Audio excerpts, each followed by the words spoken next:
Good morning.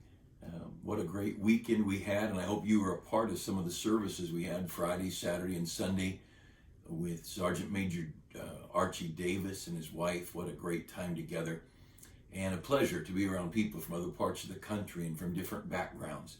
A pleasure to hear a strong military man with war or exploits he could talk about, who yet lifted up Christ. He spoke very little of his military adventures. He talked to me a little bit of his own, but not very much. His life is all about Jesus, and what a great testimony he has, and a wonderful weekend, and people saved. In spite of 114 degrees, depending on where you were, sometimes higher or lower, there were people saved, out soul winning, and and visitors in the services. We had visitors Friday and Saturday, and I'm assuming on Sunday.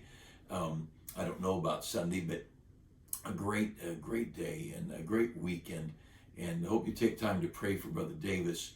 And I'm assuming his messages are on our church YouTube site. I don't pay a lot of attention to that. Somebody else takes care of all that, so I don't know if they are, but they're worth hearing. And he is the thing. It's his life and his testimony. So good. I was going to read you a quick story here about out of this day in Baptist history. But before I did, I just want to mention again, there's a mayor of El Cajon who had recently posted had an interview, I guess, with a newspaper, and basically this is a real brief summary. Said when this whole COVID thing started, we all jumped on. We're trying. We're concerned, and he said, "I've wanted to." It's almost like he was writing an apology for being so slow, so late in figuring out that this thing was entirely overrated, overdone, and that it was oppressing the people. And he said that he and I think it was the city council, but some group of people had just decided we're not shutting down beauty salons, gyms, churches, schools. His city police. Then he said, I don't know what the state's going to do. There's highway patrol and the sheriff is county, but he said in El Cajon. We're not making criminals out of people who are just trying to live and make a business and have a business and go to church. And I wanted to just encourage you. The spirit of fear that gets into people, and you take a concordance and look that phrase up and look up verses that have to do with fear in the New Testament. The spirit of fear is not from God. And we have something, and again, right off the bat, we didn't know if this was the Black Plague or polio or whatever. But within a very short time, people that had some perception were seeing something was wrong. You see, the more Bible you get in you, the more light God shines. And as you see that you can look at the same thing as someone else looks at, and you don't see the same thing because you've been in your Bible enough to have light, and you see more clearly. And someone else without Bible, they will say, I saw the same thing, and I saw it differently. Well, the reason is they're half blind. And we're in a culture right now that is desperately, there's leadership desperately trying to keep any treatment of this COVID from getting out. Now, they may be talking about there's going to be a vaccine or whatever, but there are 2 or 3 treatments that are being talked about as very effective, already approved by the FDA, in use for years. And people are panic stricken that anyone would use those things. So there's something more behind this. This is not about health. I'm not saying people don't get sick. I've known quite a fefew people now who've been tested positive. Most of the people who've tested positive don't show any signs whatsoever. 80, 85-year-old men, a couple of those, no signs whatsoever. The younger people, maybe they're fatigued, spend a few days relaxing, resting, but I don't know. I know a lot of people, and I ask people in our church, and no one that we know, I'm not saying no one's died from this. Now, most people agree that, and let me finish my train of thought. The people I know, none of us know anyone who's died from this. That is not a worldwide pandemic. The world's not coming to an end. Have people died? Yes. But if you've seen the statistics, only a fraction of a percent, 99.5 or 6% of people who contract COVID-19 get over it. So way over 99% are get well. And of that tiny little group who it does prove fatal, the vast majority of those, 94%. So you've got 99.6% get well. So you've only got 0.4%, that's 0.04 or 0.004, but only 0.4% who it's fatal. Of that 0.04% of that little number, they've found that only 6% of them, I'd have to have a pencil to write this out to get this right in my mind, how small a number that is. Only 6% of them die of COVID.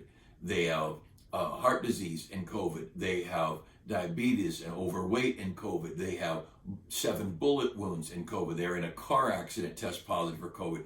Recently, I heard of a 95-year-old lady who died, and at her death, they tested her. She tested positive for COVID. 95-year-old people die. It happens. And it happened that she had COVID, but dying with and versus dying of are different. And I want to encourage you, don't live in fear. You want to wash your hands. I do. I keep hand sanitizer with me. But during the flu season, I do that every year. I'll be in the pulpit preaching, and I'll have in my suit coat pocket a bottle of hand sanitizer. That's just common courtesy, because I don't want to be the transmitter of something, but I'm not going to stay home. I'm not closing down a business. I'm going to have a little bit of care. I think if you are sick, you should be respectful of others. If you have health issues, maybe you want to be a little bit more reserved. And many times we've come to a men's prayer meeting, and somebody go to shake a hand. I've got a bug, better not shake hands. Everybody understands that. What we don't understand is shutting down the nation. And what we don't understand is somebody saying, hey, here's the thing that'll really help, and suddenly that guy's pulled off YouTube.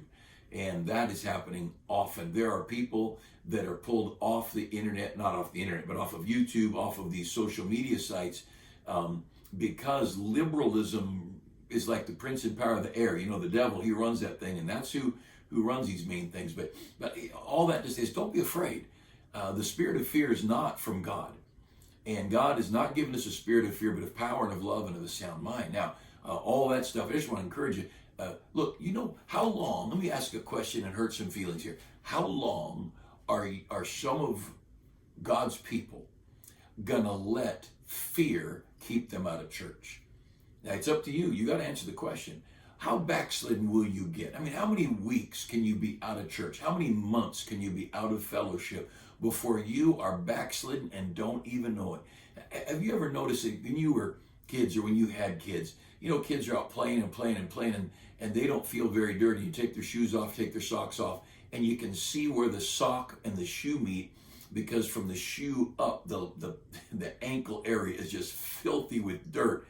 And you can see the dirt that is slowly accumulated throughout the day. And you know what? We're in a world that's an evil world. And this world wants you away from God. The world does not. Look, if there's no purpose for singing hymns, God would not have ordained us to sing. Colossians, I talked about the other day. In the book of Colossians, it says, speaking to yourselves in psalms and hymns. In Ephesians and Colossians, and it says, exhorting one another in psalms. Our singing together helps us spiritually.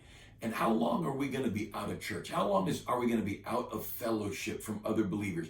How long are God's people going to allow a wicked government? And we know the government's wicked. We know the government's deceptive. We know that this old government around us has got an agenda against God. How long are we going to let them decide that we don't go to church? And I know most of you who watch these, you're in church, and again, we have people who are shut in. We have people in convalescent homes. We have people who can't get out for whatever reason. But you know what? There's some of us really healthy, and we have forsaken fellowship. And have we been giving faithfully? I don't know. I don't look at the offerings in our church. I have no idea who gives and doesn't give. But we're staying home. We're missing the fellowship. Your lives, the lives of God's people, are not encouraging other of God's people. And Someone, maybe they slip into a service and come in the very back and slip in, slip out. My mom did that shortly after my dad passed away, and for a little while she struggled with just talking to people. She wanted to be in church, but she was not ready to have people say, "How are you?" And we're praying for you. She just didn't need anybody to arouse those emotions. That's all understandable. But how long are we going to let people, government people, lying medical people, and we know they've lied and lied and lied. How long are we going to let them keep us out of fellowship? How long are we going to let this old godless government and lying medical world keep us from being in fellowship, here singing together, preaching together, having an altar call, seeing the people of God? There's something about the assembly. But that's why he said in Hebrews, for not forsaking the assembling of ourselves together. How backslidden, just like the ankle, the dirt that would get through the socks. People get backslidden and they don't even know it.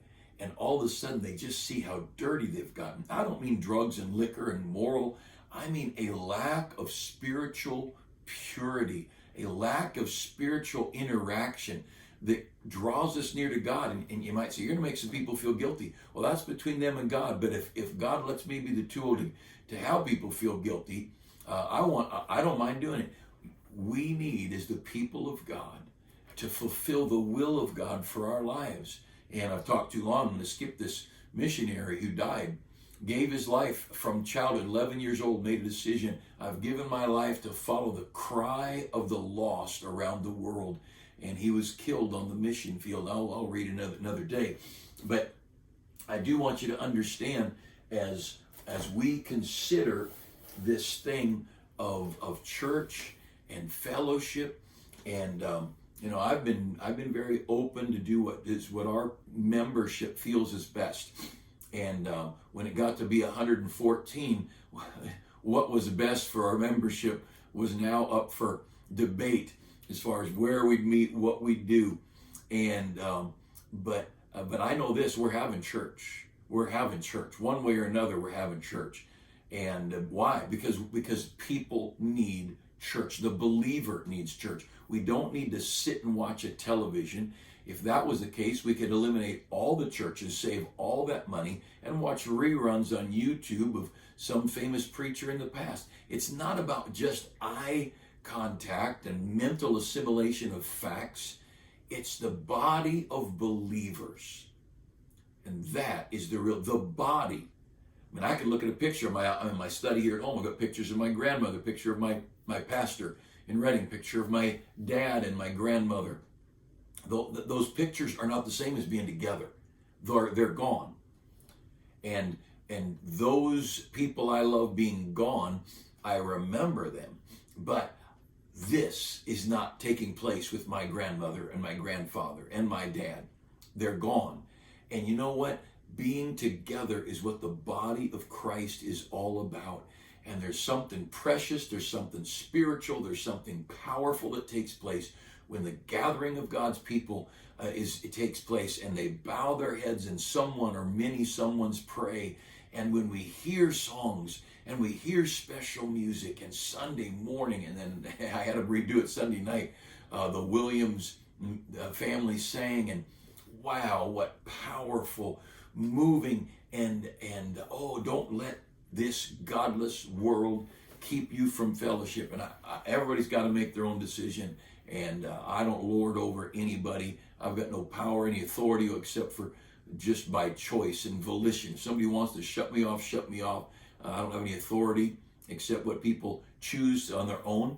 But I want to encourage you, you matter. Don't let this government shut you down. And there's plenty of people who are in the medical world and the science world who are against all this thing. And I think we need to get, I don't know if you heard about the 100,000 or whatever. I mean, all these bikers that got together in the Midwest somewhere, and everybody thought that was terrible. No increase in COVID, no problems. But another story. If you're worried and fearful, you need to get different news on, or no news, and you get more Bible and more preaching. I wanted to give you something this morning as we start a week. Someone mentioned to me, a dear friend mentioned to me, and we were talking, and in passing made a comment how we view people, how when we see somebody, we see what they are. And he was talking racial. And we see this person's Asian, or this person's black, or this person is whatever they are. And he didn't bring it up, but it reflected in my mind of people who say they like a colorblind society. And I think it's interesting in our church that everybody that goes to our Filipino Sunday school, they all speak English just fine. Well, why do they have a Filipino Sunday school? Because they like being with other Filipinos, and that doesn't bother me.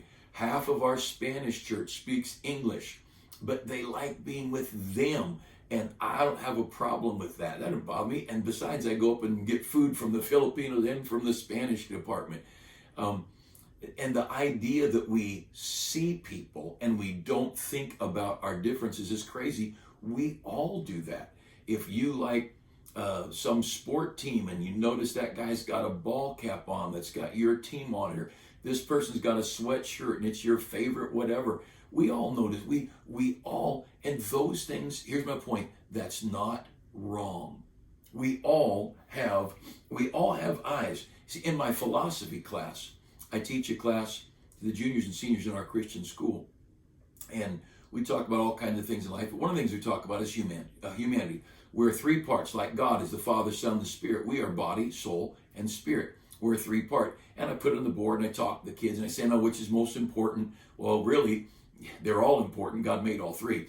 But we talk about when you're looking for dating, and whenever we talk about a lot of things, politics, money, credit, house buying, insurance, auto accidents, we talk about all kinds of things. But whenever we get around to dating, they all perk up again. And so I say, all right, if you're going to date somebody, there's how they look, that's body, how they dress. There's their soul, that's their personality, their emotion, intellect, and will. They like chocolate, they like books, they like the ocean, the mountains, whatever it might be. That's just your feelings. That's what we would call the real you, the heart.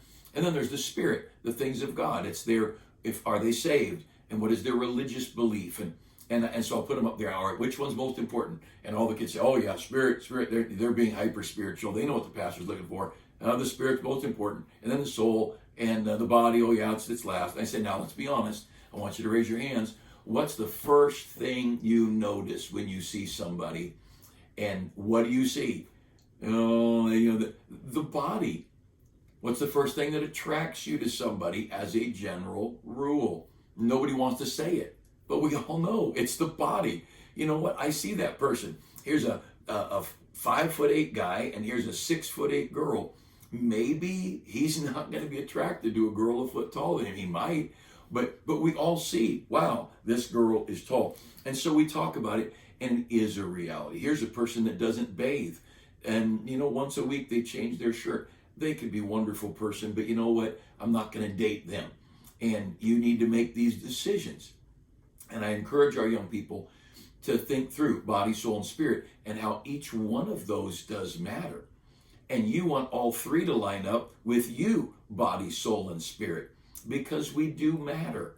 And those things are important.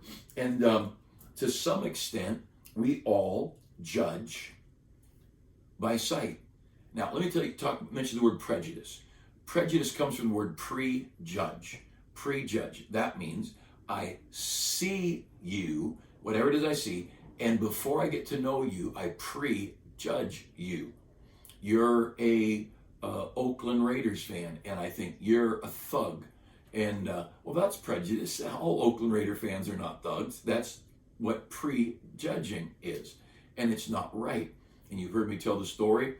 Man, many years ago in our church, had his family from out of town here in California. They'd never been here. They're going down somewhere, Beverly Hills or Hollywood or whatever. And these 2 or 3 pretty rough looking guys, cut off leather jackets, tattooed, long hair, rough looking people, coming right at him. And he thought, oh, my parents, and we're not really people around. He was worried about their safety, his elderly parents. And the closer and he said, I kind of moved thinking they'd move this way, and they moved with them. They were definitely going to confront them. And he said, the guy comes up and pulls out a gospel tract and says, can I give you this? And this guy about falls apart. Big old rough looking thug. You know what he did? He prejudged prejudged that man. Now, we all do that to some extent, so get over it. But he was wrong in this case. And so that's kind of the subject. We talk about colorblindness. But why do people wear uniforms? Chauffeurs, McDonald's has a uniform. All the fast food places have a uniform. You go to work at this place. Do you have any dress requirements? And so they have certain things, because how we appear does matter. And you walk into a restaurant and they're sloppy and they're dirty and their uniform is covered with, spilt milkshake and half tucked in. It says something, and we all prejudge just a little. Doesn't mean we don't like the person, but it might mean we're questioning the cleanliness of their restaurant or whatever it might be. If I was in high school in shop class in our auto shop, the man who taught the shop class owned his own garage, and it was I think there was 2 in town that actually did good car repairs. And he said, when you go in to interview to get a job at a shop and you want to work as a mechanic, he said, go dress sharp, even wear a tie.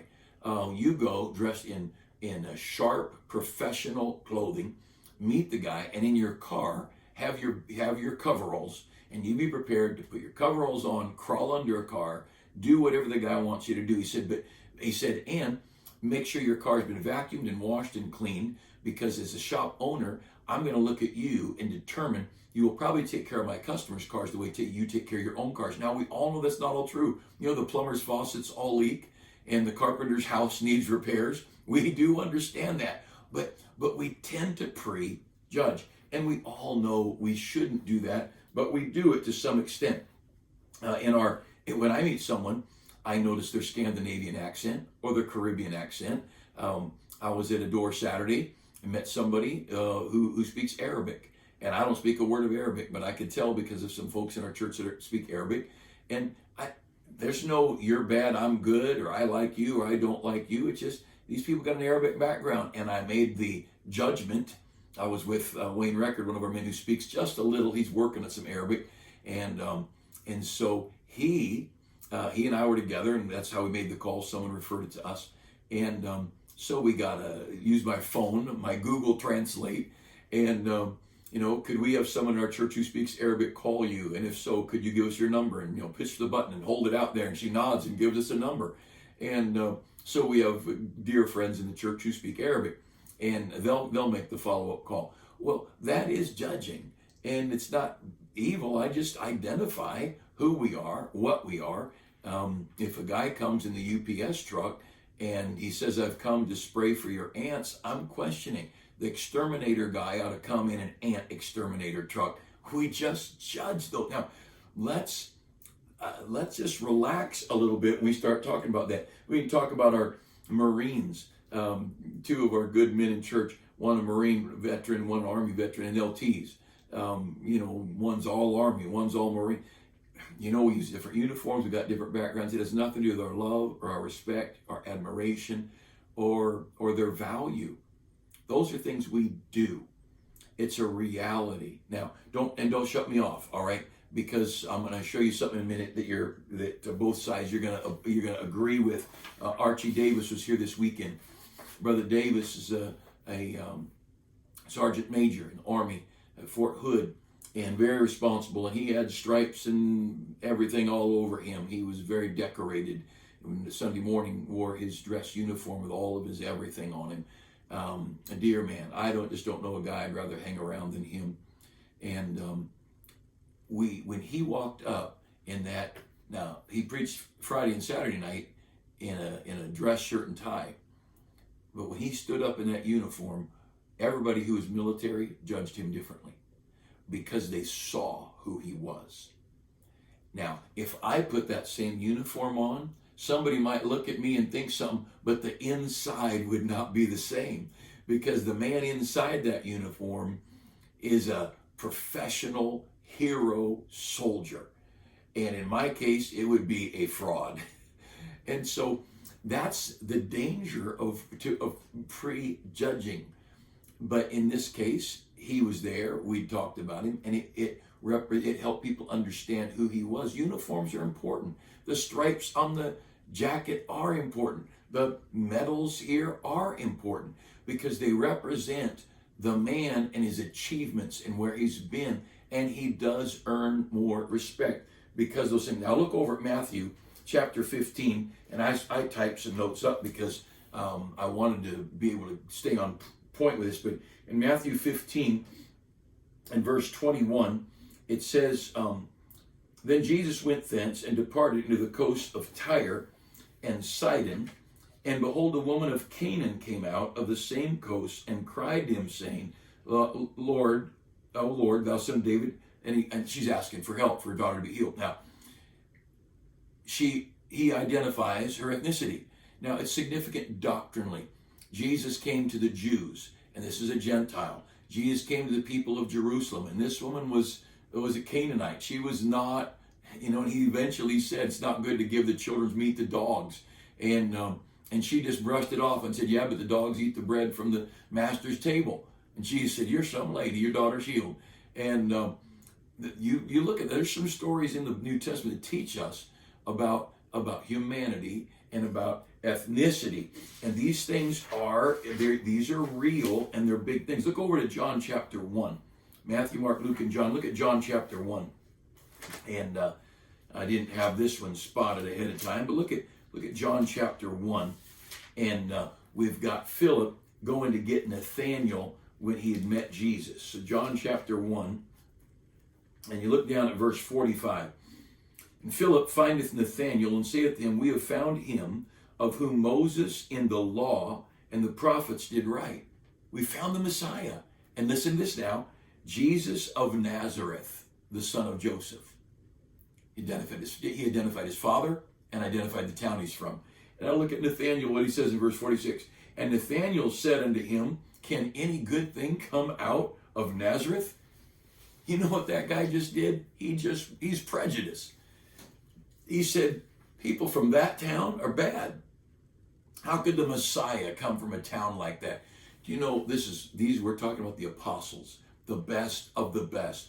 And we do tend to judge. And the child of God needs to restrain from that because it's so wrong. Because you don't know what's inside somebody from seeing them. But as the people of God, we should be aware, and we should teach our children that people do that. And so you need to stay clean. You need to have, if I come in an old wrinkled shirt and dirty around the collar and my hair unkept and all, I could be a brilliant scientist or researcher. I could be an engineer or whatever. And you could look at me as a useless slob. Well, really, I'm just focused on some things bigger than a shirt. But because we are in this world, we do need to represent ourselves well, because we represent Jesus Christ. And we represent our church. We represent our family. We represent America. We represent our place of employment. And so we want to be sharp. I can't change the fact I'm 63 years old, but I can do my best to carry myself in a way that's admirable and respectful. And I have burdens like everybody else, and I have flesh, and I'll worry, and I'll struggle with things because we're all flesh. But I want so much to carry myself in a way that would honor my position. I want my wife to be looked at better because of me. I want my family, my parents and children to be looked at better because of me. I want my church to be respected because of me.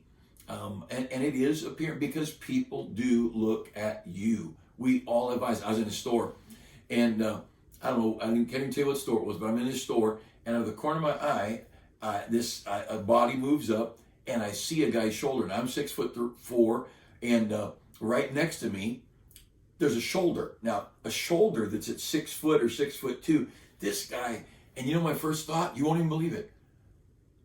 I have no opinion of this man. I have a blank slate, and I have no opinion, and I would not prejudge this man. No, that's silly.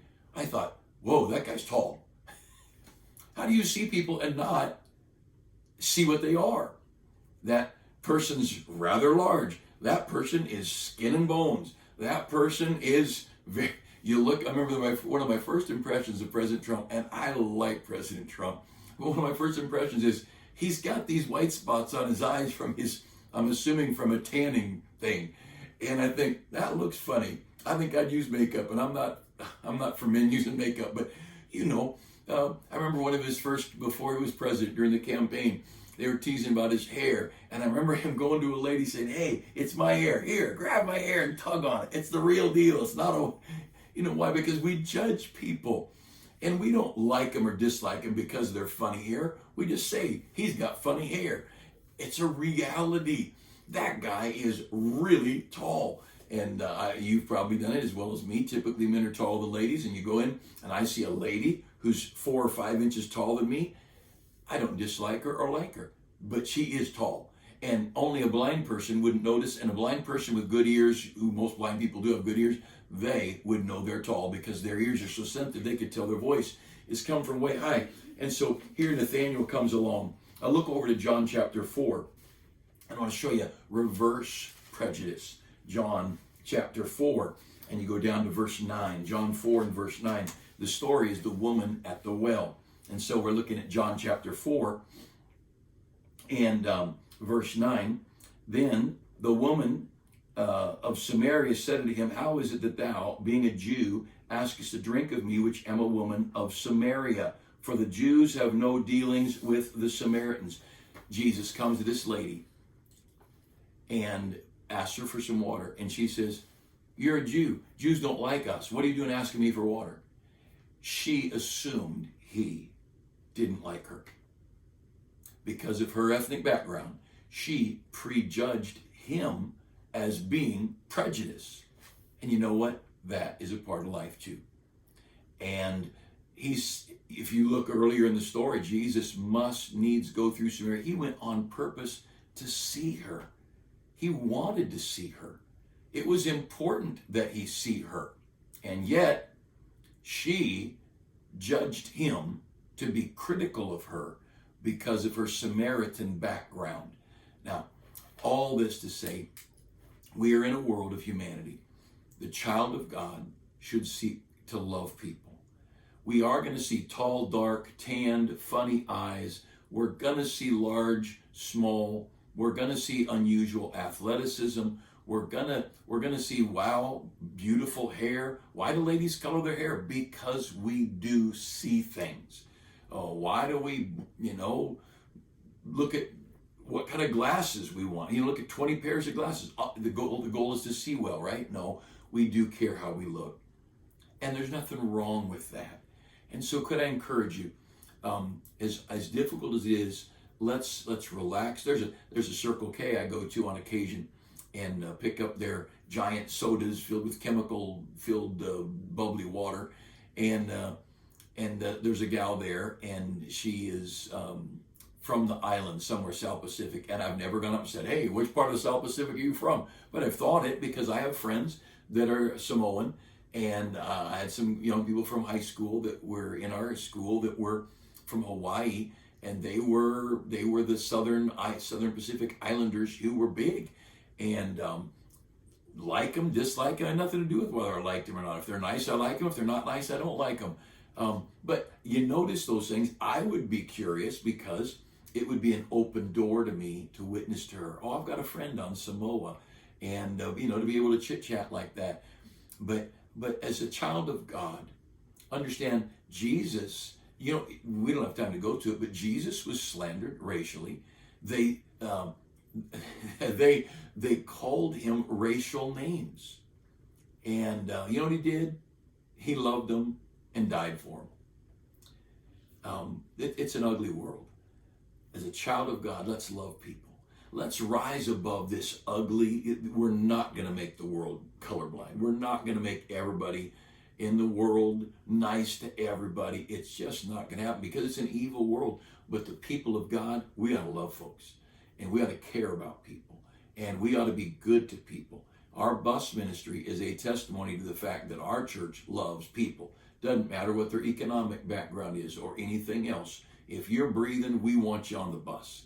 And we're not running our buses right now, but it's going to happen before long, Lord willing. But let me encourage you. If you have experienced injustice, so did Jesus.